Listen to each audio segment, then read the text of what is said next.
anaingia kwenye career ya walimu. Anatoka kwenye walimu ambapo alikuta nikisoma lengo pale DST. Sio tupata moment ya kushare kama mwalimu na wanafunzi. Kutoka hapo mpaka kwenye entertainment na vitu kama hivyo.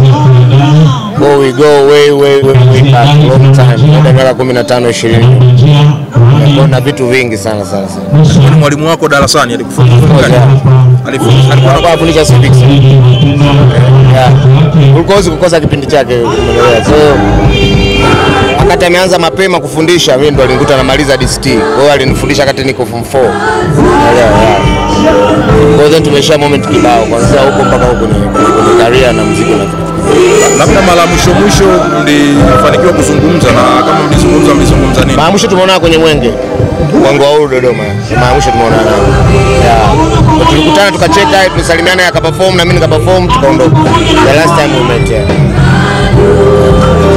Kwa wakazi wa Dodoma na watu wa tasnia ya muziki lakini pia tasnia ya ucheshi, unaona ni wamempoteza mtu aina gani? Ukiangalia kwa mfano tu jinsi kila mtu anavyoandika au clip zake zinazosambaa. Sasa umekuja kugundua kila neno aliyokuwa anaongea, aidha anafundisha kitu, aidha anamsifia mtu, aidha anatoa ujumbe fulani, umeelewa? Anaheshimu kila kitu, umeelewa? Kuna clip ambayo inasambaa jana, unaona alikuwa anaojua adhana inalia akanyamazisha, anasikiliza kwanza adhana japokuwa alikuwa ni Mkristo. Kwa kila kitu alichokuwa anafanya naona ni positive. Sasa hivi baada ya kuondoka watu ndio wana realize kwamba alikuwa ni mtu poa kiasi gani, kiasi kwamba kila mtu unamkuta anajua anapenda hip hop, anapenda kwaya, anapenda uchekeshaji, anapenda uigizaji. Kila mtu ana clip naye, kila mtu anampiga naye picha, umeelewa?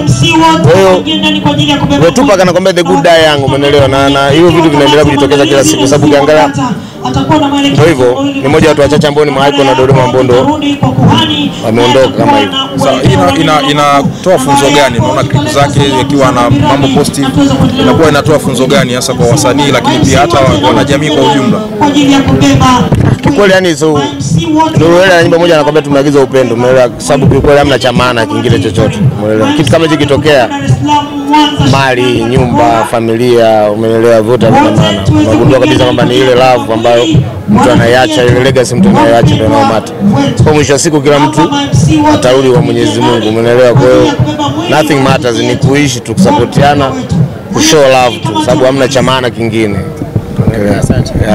Shukrani sana.